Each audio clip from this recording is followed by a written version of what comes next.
আসসালামু আলাইকুম ওয়া রাহমাতুল্লাহি ওয়া বারাকাতুহু। ইন্নাল হামদালিল্লাহ ওয়াসসালাতু ওয়াসসালামু আলা রাসূলিল্লাহ ওয়া বা'দ। সম্মানিত দর্শক শ্রোতা, কাছে দূরে, দেশে কিংবা প্রবাসে, যে যেখান থেকে আমাদের দেখছেন শুনছেন, সবাইকে জানাই আন্তরিক মোবারকবাদ। আশা করি মহান আল্লাহর রহমতে ভালো আছেন। আমরা দোয়া করি আল্লাহ তাআলা সবাইকে সুন্দর, সুস্থ, নিরাপদ জীবন দান করুন। বরাবরের মতোই আমরা চেষ্টা করি দেশের প্রাজ্ঞ, বিজ্ঞ, অভিজ্ঞ ইসলামিক স্কলারদের নিয়ে আসার জন্য। আজও আমরা আমন্ত্রণ জানিয়েছি দেশের একজন প্রখ্যাত ইসলামী চিন্তাবিদকে। আমাদের সঙ্গে যোগ দিয়েছেন সার্কিট হাউস জামে মসজিদের সম্মানিত খতিব, বিশিষ্ট লেখক, গবেষক, মুহাদ্দিস শেখ আরিফ উদ্দিন মারুফ। আসসালামু আলাইকুম ওয়া রাহমাতুল্লাহি ওয়া বারাকাতুহু। ওয়া আলাইকুম আসসালাম ওয়া রাহমাতুল্লাহি ওয়া বারাকাতুহু। শেখ কেমন আছেন? আলহামদুলিল্লাহ, আপনি ভালো আছেন? আলহামদুলিল্লাহ। প্রিয় দর্শক শ্রোতা, আজ আমরা যে বিষয়ে কথা বলবো সেটি হলো সমাজ পরিবর্তনের স্থায়ী কর্মসূচি। শিল্পায়ন, নগরায়ন এবং আধুনিকায়নের আড়ালে আমাদের 15-20 বছর আগেও যে সমাজটা আমরা দেখেছি, সেই সমাজের সঙ্গে বর্তমান সমাজের আমূল পরিবর্তন লক্ষ্য করা যায়। আমরা আধুনিকতা এবং প্রগতির আড়ালে, আধুনিকতা এবং প্রগতি চর্চার শিরোনামে কতটা আধুনিক হতে পারছি, সভ্য হতে পারছি, সেটি প্রশ্ন সাপেক্ষ ব্যাপার এবং এটি প্রশ্নাতীত বিষয় নয়। সমাজের মধ্যে বিশেষভাবে তরুণ তরুণী, যুবক শ্রেণী, তাদের একটি নৈতিক অবক্ষয় সমাজের মধ্যে বিদ্যমান। মানুষের মধ্যে যে কোনো উপায়ে টাকা উপার্জন করার মানসিকতা, হালাল এবং হারামের সীমা রাখা না মানার প্রবণতা বিদ্যমান। যদিও মানুষের ইসলামী জ্ঞান বাড়ছে, ইসলামকে জানার সুযোগ বাড়ছে, কিন্তু ইসলাম বিষয়ে অজ্ঞতাও মানুষের বাড়ছে। এমন একটি পরিস্থিতিতে, পরিবর্তিত সমাজ ব্যবস্থায় মানুষগুলোকে আল্লাহর পথে ফিরিয়ে নিয়ে আসতে গেলে আমাদের করণীয় কী? অভিভাবকদের করণীয় কী? সমাজের যারা দিন প্রচারক, দায়ী রয়েছেন, তাদের করণীয় কী? এ বিষয়ে অবশ্যই ইসলামের মধ্যে সুনির্দিষ্ট নীতিমালা রয়েছে। কোরআন সুন্নাহর আলোকে সেসব বিষয়ে আজ আমরা আমাদের সম্মানিত অতিথির কাছ থেকে সীমাবদ্ধ সময়ের মধ্যে জানার চেষ্টা করব ইনশাআল্লাহ। শুকরিয়া, জাযাকুমুল্লাহ খায়রা। আলহামদুলিল্লাহ, আলহামদুলিল্লাহি রাব্বিল আলামিন, ওয়াসসালাতু ওয়াসসালামু আলা সাইয়্যিদিল আমবিয়াই ওয়াল মুরসালিন ওয়া আলা আলিহি ওয়া সাহবিহি আজমাইন, আম্মা বা'দ। আমরা শুরুতেই মহান রব্বুল আলামিনের দরবারে অসংখ্য অগণিত শুকরিয়া আদায় করি।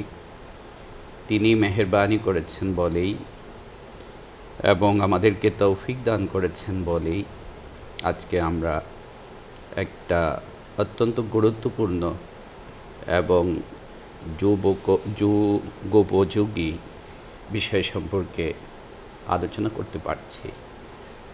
আমরা আল্লাহ সুবহানাহু ওয়া তাআলার কাছে দোয়া করি, আল্লাহ সুবহানাহু ওয়া তাআলা যেন তার সন্তুষ্টির জন্যে আমাদের এই আলোচনাকে, বলাকে, শোনাকে কবুল করে নেন। আমিন আমিন। একজন মানুষ, বিশেষ করে একজন মুমিন মুসলমান, সে সবসময়ই তার সমাজকে নিয়ে চিন্তা করবে। আপনার এলোয় বিব্রত রহিতে আসিনি কেহ অবনি পড়ে। নিজেকে নিয়ে নিজের গণ্ডির ভিতরে সে লুকিয়ে থাকবে, সীমাবদ্ধ থাকবে। এটা মুসলমানের বৈশিষ্ট্য নয়, মুমিনের বৈশিষ্ট্য নয়। তাই আল্লাহ রাসূল সাল্লাল্লাহু আলাইহি ওয়াসাল্লাম এক হাদিসে অত্যন্ত সুস্পষ্ট ভাষায় কথা ইরশাদ করেছেন যে আল মুমিন আল্লাযী ইউখালিতুন নাস ওয়া ইয়াসবিরু আলা আযাহুম খায়রুম মিনাল্লাযী লা ইউখালিতুন নাস ওয়া লা ইয়াসবিরু আলা আযাহুম। আল্লাহ তাআলার কাছে ওই মুমিনটা বেশি শ্রেষ্ঠ এবং উত্তম, যে মুমিন সমাজের মানুষের সাথে উঠা বসা করে, সমাজের মানুষকে নিয়ে চিন্তা করে, সমাজের মানুষের কষ্ট, নিপীড়ন, নির্যাতন, শীত ইত্যাদি সে সহ্য করে এবং সবর করে, সে বেশি শ্রেষ্ঠ ওই মুমিনের তুলনায় যে মানুষকে নিয়ে, মানুষের সঙ্গে উঠা বসা করে না, মানুষকে নিয়ে চিন্তা করে। তাহলে এই হাদিস থেকেই আমরা বুঝতে পারছি যে একজন মুমিন সে মৌলিকভাবে একজন সামাজিক মানুষ, সমাজকে নিয়ে, সমাজের মানুষকে নিয়ে, সমাজের পরিবেশকে নিয়ে তার বসবাস। তাই সে সবসময় চিন্তিত থাকবে, বেচেন থাকবে যে কেমন করে সমাজকে শুদ্ধ করা যায়, সংস্কার করা যায়, সমাজের মধ্যে পরিবর্তন নিয়ে আসা যায়। আপনি শুরুতেই ইঙ্গিত দিয়েছেন যে সব কিছুর উন্নতি হচ্ছে, মানুষের বৈষয়িক টাকা পয়সা, অর্থনীতি, নগরায়ন সব কিছুরই উন্নতি হচ্ছে, কিন্তু আশ্চর্যের ব্যাপার হচ্ছে যে একজন মানুষের যে সামাজিক গুণাবলী, এই সামাজিক গুণাবলীর দিন দিন অধঃপতন হচ্ছে। অথচ আল্লাহ সুবহানাহু ওয়া তাআলা যুগে যুগে এই পৃথিবীতে লক্ষ লক্ষ আম্বিয়া কেরাম আলাইহিমুসসালাতু ওয়াসসালাম এবং রসুলদেরকে পাঠিয়েছেন। বর্ণনা আছে যে 1,24,000 মতান্তরে আরও বেশি। এই যে আম্বিয়া কেরাম এবং নবী রাসূলগণ এই পৃথিবীতে এসেছিলেন, তারা মৌলিকভাবে এই জন্যই এসেছিলেন যে সমাজের মধ্যে, সমাজের মানুষের মধ্যে যে বিচ্যুতি, অধঃপতন দেখা দেয়, সেটাকে আবার কেমন করে তাদেরকে সঠিক পথে, সুপথে, সুন্দর পথে, সুশীলতার উপরে তাদেরকে, সুশীলতার পথে তাদেরকে নিয়ে আসা যায়। সমাজ পরিবর্তনে আমাদের যে আজকে শিরোনাম, সমাজ পরিবর্তনে দীর্ঘস্থায়ী পদক্ষেপ, এখানে একটা বিষয় আমি আলোচনা করতে চাচ্ছি এবং দৃষ্টি আকর্ষণ করতে চাচ্ছি, সেটা হচ্ছে যে ইসলামী দর্শন, ফিলোসফি, একজন মানুষের পদক্ষেপ দুই ধরনের হয়, কর্মসূচি। একটা হচ্ছে তার মানে শর্ট টাইমের, অল্প সময়ের জন্য যেটা, আরেকটা হচ্ছে তার লং টার্ম, দীর্ঘস্থায়ী, দীর্ঘ সময়কে সামনে রেখে যে কর্মসূচি সে গ্রহণ করে। ইসলামের মিজাজ এবং বৈশিষ্ট্য হচ্ছে, সৌন্দর্য হচ্ছে যে ইসলাম সবসময় আমাদেরকে অনুপ্রাণিত করে যে যে কোনো ব্যাপারে আমি যেন দীর্ঘমেয়াদী এবং দীর্ঘস্থায়ী কর্মসূচি গ্রহণ করি। একটা আপনার হাসির কথা আছে যে আজকাল আমাদের মুসলমানদের অবস্থা হয়ে গেছে এরকম যে ইহুদি খ্রিস্টানরা একটা জিনিস চিন্তা করে 50 বছর আগে বা 100 বছর আগে, এবং সে অনুযায়ী তারা তার কর্মপ্ল্যান, কর্মপরিকল্পনা, কর্মসূচি গ্রহণ করে। আর আমরা মুসলমানরা এখানে এত পেছনে যে সেটা আরও 50 বছর পরে বা 100 বছর পরে চিন্তা করি, যে কারণে আমরা পিছিয়ে আছি বা পিছিয়ে যাচ্ছি। আল্লাহ রাসূল সাল্লাল্লাহু আলাইহি ওয়াসাল্লামের একাধিক হাদিসে এই কথা আছে, ইন্নামাল বারাকাতু আলা মা উদিমা আলাইহি, মুদাওয়ামাত, অর্থাৎ দীর্ঘস্থায়ী যে কর্মসূচির মধ্যে, যে আমলের মধ্যে থাকে, সেটার মধ্যে বরকত বেশি হয়। এবং আল্লাহ রাসূল সাল্লাল্লাহু আলাইহি ওয়াসাল্লাম সাহাবায়ে কেরামকে উৎসাহিত করেছেন যে যেন তারা স্থায়ী আমলের দিকে, এমন না যে বাস আজকে করলাম, 2 দিন করলাম, শেষ, এমন না। একদম আনটিল সে মওত পর্যন্ত, মৃত্যু পর্যন্ত তার যে কোনো কাজ, আমল, কর্মপরিকল্পনা সেটা মুদাওয়ামাত এবং স্থায়ীভাবে সে যেন করে। আম্বিয়া কেরাম আলাইহিমুসসালাতু ওয়াসসালামের জীবনী যদি আমরা দেখি, এবং বিশেষ করে সাইয়্যিদুল আম্বিয়া, নবীগণের সর্দার মুহাম্মদুর রাসূলুল্লাহ সাল্লাল্লাহু আলাইহি ওয়াসাল্লামের যে কর্ম পরিকল্পনা বা কর্মসূচি বা তার যে মিশন, এই পৃথিবীতে কি কাজ নিয়ে তিনি এসেছিলেন, আমরা যদি কোরআনের পৃষ্ঠাগুলোতে লক্ষ্য করি তাহলে দেখতে পাই যে আল্লাহ সুবহানাহু ওয়া তাআলা একাধিক আয়াতে আল্লাহ রসুল সাল্লাল্লাহু আলাইহি ওয়াসাল্লামের সমাজ পরিবর্তনের জন্য বা সমাজ সংস্কারের জন্যে যে মিশনগুলি তার ছিল, যে কর্মসূচি তার ছিল, সেগুলোকে আল্লাহ সুবহানাহু ওয়া তাআলা সূরাতুল বাকারার আয়াতে এভাবে ইরশাদ করেছেন যে রব্বানা ওয়াবআথ ফীহিম রাসূলাম মিনহুম ইয়াতলু আলাইহিম আয়াতিহি ওয়া ইউযাক্কিহিম ওয়া ইউআল্লিমুহুমুল কিতাবাল হিকমা ওয়া ইউযাক্কিহিম, সূরাতুল বাকারাতে। আর 28 নম্বর পারা সূরাতুল জুমাতে আল্লাহ সুবহানাহু ওয়া তাআলা ভিন্ন একই কথা একটু ভিন্নভাবে উল্লেখ করেছেন। এই আয়াতের সার হচ্ছে এই কথা যে একজন মানুষ তার সমাজ পরিবর্তনের জন্যে বা সমাজ সংস্কারের জন্যে যে সমস্ত কর্মসূচিগুলি গ্রহণ করবে, যে সমস্ত ক্ষেত্রে সে তার দৃষ্টিকে দিবে, এর মধ্যে অন্যতম একটা বিষয় আমি প্রথমে বলবো আল্লাহ রাসূল সাল্লাল্লাহু আলাইহি সাল্লামের জীবন আদর্শ থেকে, বিশেষ করে তার মক্কি জীবন থেকে, যে প্রথম যে কাজটা করতে হবে সেই কাজটা হচ্ছে সমাজের মানুষের মানসিকতার পরিবর্তন। সমাজের মানুষের মানসিকতার মধ্যে পরিবর্তন যতক্ষণ আমি না করতে পারবো, ততক্ষণ কিন্তু পরবর্তী যে কর্মসূচি আমি গ্রহণ করব সেই কর্মসূচিগুলো স্থায়ীও হবে না বা সেগুলো আপনার উপকারও বয়ে আনবে না। তাই আল্লাহ রাসূল সাল্লাল্লাহু আলাইহি ওয়াসাল্লাম মক্কি জীবনটা, তার যে দীর্ঘ মক্কি জীবন 13 বছরের জিন্দিগি, এই পুরা জিন্দিগিতে আল্লাহ রাসূল সাল্লাল্লাহু আলাইহি ওয়াসাল্লাম সাহাবায়ে কেরামের মন মানসিকতা, ঈমান, আকীদা এটা গঠন করার প্রতি আল্লাহ রাসূল সাল্লাল্লাহু আলাইহি ওয়াসাল্লাম খুবই গুরুত্ব আরোপ করেছেন।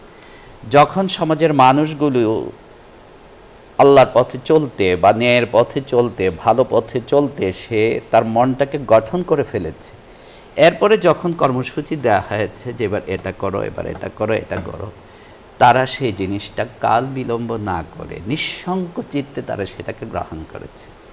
আমাদের বর্তমানে একটা সমস্যা হয় যে আমরা অনেক সময় সংস্কার, পরিবর্তন ইত্যাদির কথা আমরা বলি ঠিকই, কিন্তু ব্যাপারগুলি হয় যায় এরকম যে এটা আমাদের বই কলমের মধ্যেই সীমাবদ্ধ থাকে, খাতা কলমের মধ্যেই সীমাবদ্ধ থাকে। কারণ আমরা যে জনগণ আছি বা আমরা যারা সমাজের মানুষ আছি, তাদের মানসিকতাটা পরিবর্তন হয় না।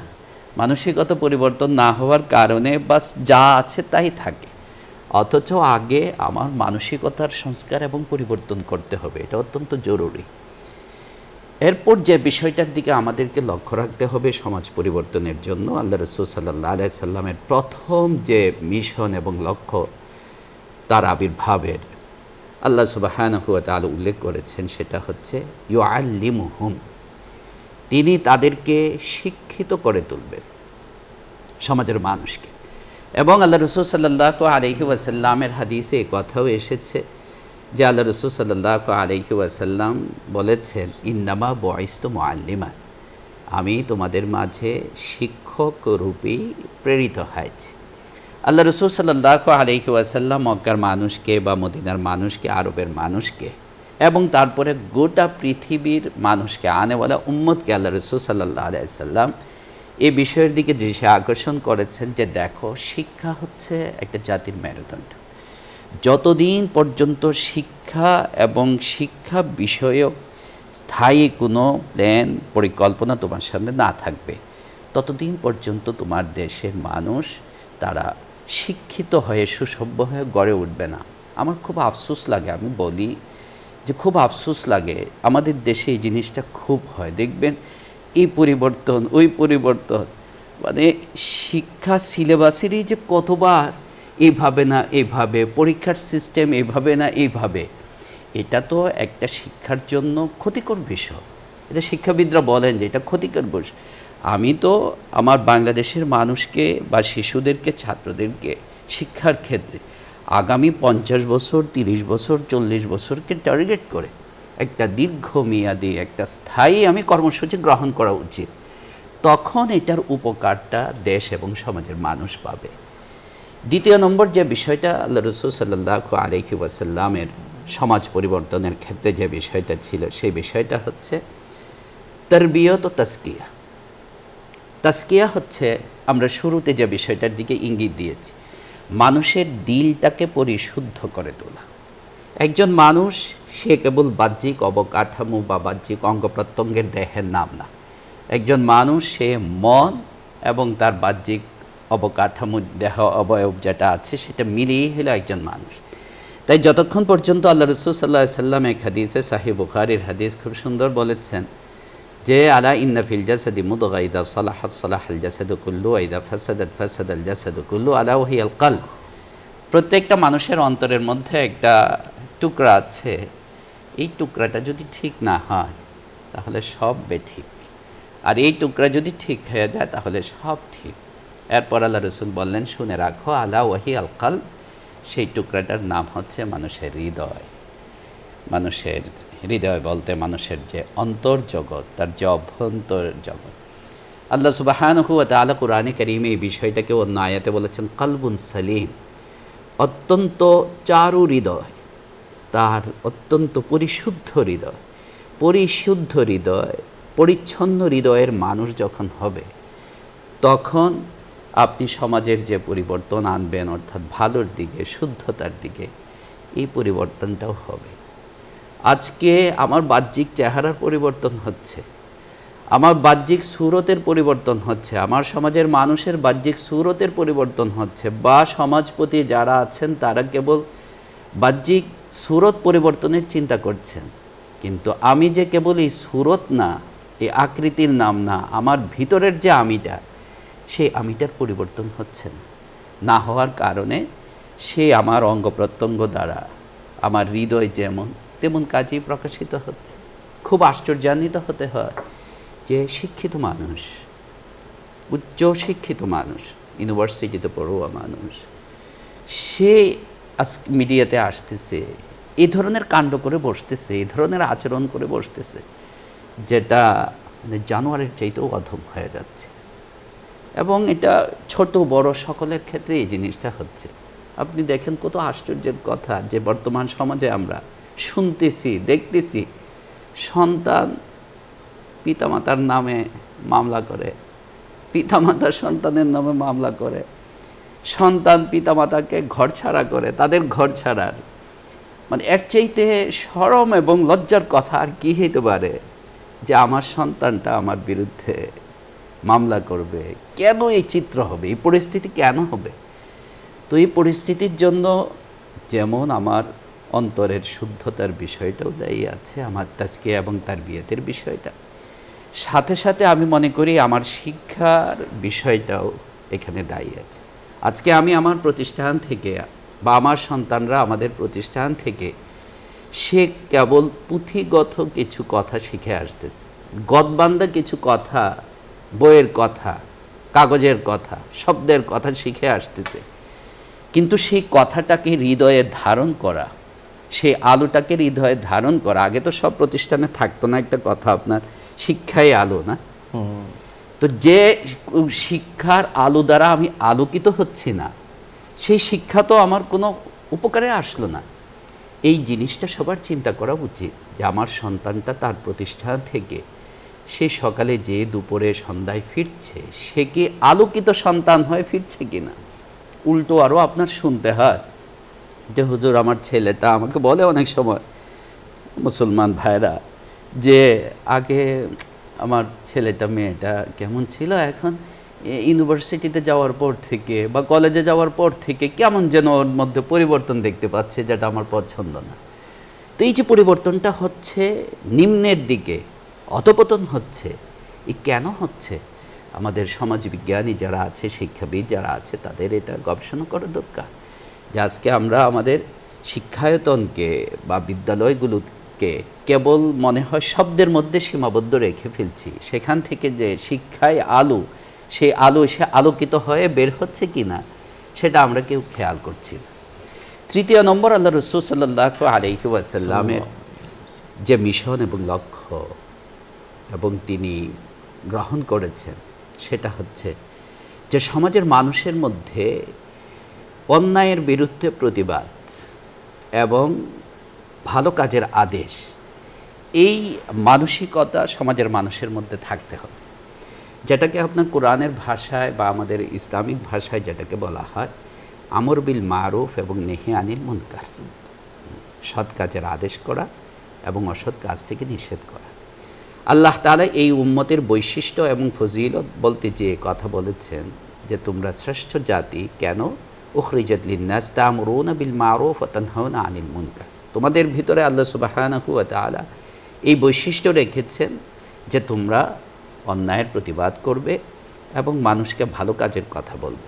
সূরাতুল আসর ছোট্ট একটা আয়াত, সেখানে আল্লাহ সুবহানাহু ওয়া তাআলা ছোট্ট সূরার মধ্যে এই কথা বলেছেন যে সবাই ধ্বংস। ওয়াল আসর ইন্নাল ইনসানা লাফি খুসর ইল্লাল্লাযীনা আমানু ওয়া আমিলুস সালিহাত ওয়া তাওয়াসাউ বিল হাক্কি ওয়া তাওয়াসাউ বিস সবর। যে পরস্পর একজন আরেকজনকে, সমাজের মানুষ একজন আরেকজনকে, দেশের মানুষ একজন আরেকজনকে ভালো কথার দাওয়াত দেওয়া, ভালো কথা বলা। আচ্ছা, এটারই আরেকটা নাম হচ্ছে দাওয়াত, দাওয়াত তাবলীগ। যে আমি মানুষকে ভালো কথা বলবো এবং মন্দ কথা থেকে তাদেরকে বুঝাবো, তাদেরকে ফিরে আনবো। এই জিনিসটা এত জরুরি যে যখন কোনো সমাজের মানুষের মধ্যে এই জিনিসটা না থাকবে তখন সেই সমাজের পরিবর্তনের আশা করা যায় এবং আল্লাহ সুবহানাহু ওয়া তাআলার পক্ষ থেকে ধ্বংস চলে আসবে। আল্লাহ তাআলা বনি ইসরাইলের এক জাতিকে কোরআনে কারিমে আছে, আল্লাহ তাআলা তাদেরকে ধ্বংস করেছেন। ফেরেশতারা বলল এই কথা যে তাদের মধ্যে তো ভালো লোকও আছে। আল্লাহ সুবহানাহু ওয়া তাআলা বললেন তাদেরকে সহ ধ্বংস করো। কেন? তাদের অপরাধটা, ওই ভালো লোকগুলির অপরাধটা ছিল এটা যে তার সমাজের লোকেরা অন্যায় করেছে, জুলুম করেছে, অবিচার করেছে, কিন্তু তারা তাদের নিজের ইবাদত নিয়েই ব্যস্ত ছিল, নিজের আমল নিয়েই ব্যস্ত ছিল। তাদেরকে প্রতিরোধ করা, প্রতিবাদ করা, বুঝানো, সেটা তারা করেনি। তাই এটা আমাদের মনে রাখতে হবে যে আজকে আমি একজন আমি নিজেকে যদি মনে করি যে আমি ভালো আছি, ভালো পথে চলছি, এটাই যথেষ্ট না। বরং আমাকে সমাজ পরিবর্তন করতে চাইলে এই জিনিসটাও আমার ভিতরে থাকতে হবে, প্রতিটি মানুষের, সমাজের মানুষের ভিতরে, যে যখনই কোনো অন্যায় হবে সেই অন্যায়ের প্রতিরোধ, প্রতিবাদ আমি করব এবং মানুষকে ভালো কথা, ন্যায়ের কথা, এটা মানুষকে বলে যাব। আল্লাহ রাসূল সাল্লাল্লাহু আলাইহি ওয়াসাল্লাম সমাজের ধ্বংসের একটা উদাহরণ দিয়েছেন খুব সুন্দর একটা হাদিসের মধ্যে, প্রসিদ্ধ হাদিসের প্রায় সব কিতাবের মধ্যেই আছে, যে একটা জাহাজের আরোহীদের সাথে তিনি উদাহরণটা দিয়েছেন। জাহাজটা 2 তলা বিশিষ্ট, নিচের তলায় একদল লোক আছে আর দোতলাতে আরেকদল লোক আছে। এখন জাহাজের যে পানির ব্যবস্থা ওই লোকদের জন্য, আরোহীদের জন্য, এই ব্যবস্থাটা হচ্ছে উপরে। এখন নিচের এরা তাদের ওই পানি নেওয়ার জন্য বারবার উপরে আসে। এতে উপরের যারা আছে আরোহীরা ডিস্টার্ব ফিল করে, তো তারা করে দিল কি, গেট বন্ধ করে দিল এবং বলল যে না, তোমরা উপরে আসতে পারবে। এখন নিচের লোকগুলো, তাদের তো পানি লাগবে, তারা কি করলো, তারা ওই জাহাজের যে আপনার কি বলে এটাকে, তলদেশ, মানে নিচের যে ফ্লোর, সবাই মিলে তারা এটাকে ছিদ্র করা সিদ্ধান্ত নিল। তাহলে নদী থেকে কি আসবে বা সমুদ্র থেকে পানি আসবে, সহজ সিদ্ধান্ত। আল্লাহ রাসূল সাল্লাল্লাহু আলাইহি ওয়াসাল্লাম বলেন যে চিন্তা করে দেখো তো, এখন যদি এদেরকে ওরা বারণ না করে, দোতলার ওরা না ফিরায়, তাহলে অবস্থাটি কি হবে? ওরা তো ধ্বংস হবেই, দোতলার এরা দোতলায় আছে বলে কি হয়ে যাবে না, নাজাত পেয়ে যাবে না, এরাও ধ্বংস হয়ে যাবে। আর যদি এদেরকে তারা নিবৃত্ত করতে পারে, ফিরায় রাখতে পারে, ওরাও বাঁচবে। তো সমাজ পরিবর্তনের জন্য এই জিনিসটা অত্যন্ত আরেকটা জরুরি বিষয়, যে আমি ওই সমাজের মধ্যে যে সমস্ত অন্যায় হবে সেই অন্যায়ের প্রতিবাদ করব এবং সমাজের মানুষের মধ্যে ভালো কথা, ভালো জিনিসের চর্চা, ভালো জিনিসের আলোচনা, এগুলো আমাকে করতে হবে। এই গুণাবলী যখন আমার ভিতরে থাকবে, শিক্ষা, আমার মনের পরিশুদ্ধতা, দাওয়াত তাবলীগ, ভালো কাজের প্রচার করা, মন্দ কাজে বারণ করা, আশা করা যায় ইনশাআল্লাহ একটা সমাজের পরিবর্তন ইনশাআল্লাহ হবেই হবে। শুকরিয়া মোহতারাম, আপনি আমাদের বলছিলেন সমাজ পরিবর্তনের স্থায়ী কর্মসূচি সম্পর্কে। প্রিয় দর্শক শ্রোতা, আমরা আমাদের সময়ের একেবারে সীমাবদ্ধ সময়ের শেষ প্রান্তে চলে এসেছি। তবে শেষ করার আগে রব্বুল আলামিনের কাছে আমরা প্রার্থনা করব, মুনাজাত করব, তিনি যেন আমাদেরকে যা শুনলাম, যা বললাম, তা যেন আমাদের জীবনে প্রতিফলিত, বাস্তবায়িত করার তৌফিক নসিব করেন। اللهم صل على سيدنا ونبينا وشفيعنا وحبيبنا ومولانا محمد النبي الأمي وعلى آله وصحبه أجمعين.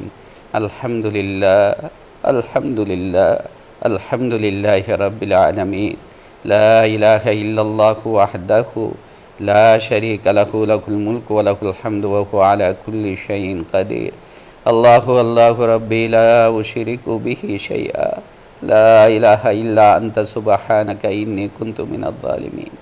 يا أرحم الراحمين يا أرحم الراحمين يا أرحم الراحمين يا ذا الجلال والإكرام يا ذا القوة المتين. يا ربنا يا ربنا يا ربنا ওগো মালিক মাবুদ, আমরা তো আপনারই বান্দা, আমরা আপনারই শুকরিয়া আদায় করি। আপনিই তো মেহেরবানি করেছেন, আপনার মেহেরবানির কারণেই আমরা ঈমানওয়ালা হতে পেরেছি, মুমিন মুসলমান হতে পেরেছি। ওগো মালিক মাবুদ, আর একটু মেহেরবানি করে আমাদের সকলকে আপনি মাফ কইরা দেন, মাফ কইরা দেন, আমাদের সকলের গুনাহ খাতা মাফ কইরা দেন, আমাদের পিতা মাতাকে মাফ কইরা দেন, বিবি বাচ্চা ভাই বোন ময় মুরব্বী আত্মীয় স্বজন বিশেষত যারা মারা গেছেন সকলকে আপনি মাফ কইরা দেন। ও মালিক মাবুদ, আমাদের মধ্যে অনেকে অসুস্থ আছেন, আপনি তাদেরকে শিফা আরোগ্য দান করেন, আমাদের সন্তানদেরকে আপনি সুস্থ রাখেন, সব ধরনের বালা মুসিবত পেরেশানি থেকে আপনি হেফাজত করে আমাদের সন্তানদেরকে সুসন্তান হিসাবে আপনি কবুল করে নেন। ও মালিক মাবুদ, বিশেষ করে যারা যে সকল পিতামাতারা কলেজের মাইলস্টোন স্কুল অ্যান্ড কলেজের দুর্ঘটনাতে তাদের সন্তানরা শাহাদত বরণ করেছেন, নিহত হয়েছেন, ওগো মালিক মাবুদ, আপনি তাদের এই শাহাদাতকে কবুল করে নেন, তাদেরকে তাদের পিতামাতার জন্য সুপারিশকারী হিসাবে কবুল করে নেন, তাদের পিতামাতা আত্মীয় স্বজনকে সবরে জমিল ইখতিয়ার করার তৌফিক দান করে। যারা হাসপাতালে আহত আছেন আপনি তাদেরকে দ্রুত সুস্থ কইরা দেন। ও মালিক মাবুদ, আমাদের সকলের জন্যেই আপনার সন্তুষ্টির ফয়সালা করে, আপনার আযাব ও গজব থেকে বাঁচার ফয়সালা করে। ইয়া আরহামার রাহিমিন, আমাদের দেশ, দেশের মানুষ, আমাদের সমাজ, সমাজের মানুষকে আপনি পরিশুদ্ধ বানায়া দেন, আমাদের সকলকে পরিশুদ্ধ বানায়া দেন, আমাদের দেশ ও সমাজের পরিবর্তনের তৌফিক আপনি আমাদেরকে দান করেন। আমাদের পরিবর্তনটা যেন ভালোর দিকে হয়, কল্যাণের দিকে হয়, আপনার সন্তুষ্টির পথে হয়, সেই তৌফিক আপনি আমাদেরকে দান করেন। ও মালিক মাবুদ, আজকে আমাদের যে আলোচনা মেহেরবানি করে আপনি তা কবুল কইরা নেন। যারা শুনছেন তাদের শোনাকেও আপনি কবুল কইরা নেন। যাদের মাধ্যমে এই আলোচনার ব্যবস্থা হয়েছে সেই নিউজ 24 এবং এর পরিচালনায় যারা আছেন সকলকে আপনি কবুল কইরা নেন। সব ধরনের মন্দতা থেকে আপনি ফিরায় রাখেন, সব ধরনের মন্দতা থেকে আপনি ফিরায় রাখেন। দুনিয়া ও আখিরাতে ভালাইয়ের ফয়সালা আপনি আমাদের জন্য করেন। ও মালিক মাহবুদ, আমাদের জীবনটাকে বারাকাত দিয়ে আপনি ভরপুর কইরা দেন, আমাদের সময়কে আপনি বরকতময় কইরা দেন, আমাদের শরীর স্বাস্থ্য কামাই রোজগার আপনি বরকতময় কইরা দেন। অনেকের কামাই রোজগার নাই, তাদের হালাল কামাইয়ের ব্যবস্থা আপনি কইরা দেন, তাদের চাকরি বাকরির ব্যবস্থা আপনি কইরা দেন। ও মালিক মাহবুদ, আমাদের দেশের জন্যে শান্তি সমৃদ্ধির ফয়সালা করেন, আপোসে মিল মাহাব্বত আপনি দিয়া দেন, আমাদের ঘরে আপনি শান্তি দিয়া দেন, বাহিরে আপনি শান্তি দিয়া দেন। সমস্ত মুসলিমিন মুসলিমাতকে আপনি কবুল কইরা নেন, মুসলিম দেশগুলোকে আপনি কবুল কইরা নেন। বিশেষ করে ফিলিস্তিনের মুসলমানদেরকে আপনি সাহায্য করেন, আপনার গায়বী মদত দ্বারা আপনি সাহায্য করেন। ও মালিক মাহবুদ, আমাদের গুনার কারণে আমাদেরকে আপনি পাকড়াও কইরেন না, আমাদের গুনার কারণে আমাদেরকে পাকড়াও কইরেন না, আমাদের সকলকে ঈমানের সাথে মওত নসিব করেন। ও গো মালিক মাহবুদ, আমাদের কবরের জিন্দেগি, হাসরের জিন্দেগি, আখিরাতের জিন্দেগিকে আপনি সহজ কইরা দেন। রাসূল পাক সাল্লাল্লাহু আলাইহি ওয়াসাল্লামের শাফাআত আপনি আমাদেরকে নসিব করেন। ও মালিক মাহবুদ, আমাদের দোয়াকে কবুল কইরা নেন, আমাদের দোয়াকে কবুল কইরা নেন, আমাদের দোয়াকে কবুল কইরা নেন। ওয়াসাল্লাল্লাহু ওয়াসাল্লাম আলা সাইয়্যিদিনা মুহাম্মাদ ওয়া আলিহি ওয়া সাহবিহি আজমাইন। আমিন বিরহমাতিকা ইয়া আরহামার রাহিমিন। প্রিয় দর্শক শ্রোতা, শুনছিলেন আপনাদের প্রিয় অনুষ্ঠান আলোকিত প্রতিদিন। পুরো সময় আমাদের সঙ্গে থাকার জন্য ধন্যবাদ। ওমা আলাইনা ইল্লাল বালাগ। আসসালামু আলাইকুম ওয়া রাহমাতুল্লাহি ওয়া বারাকাতুহু।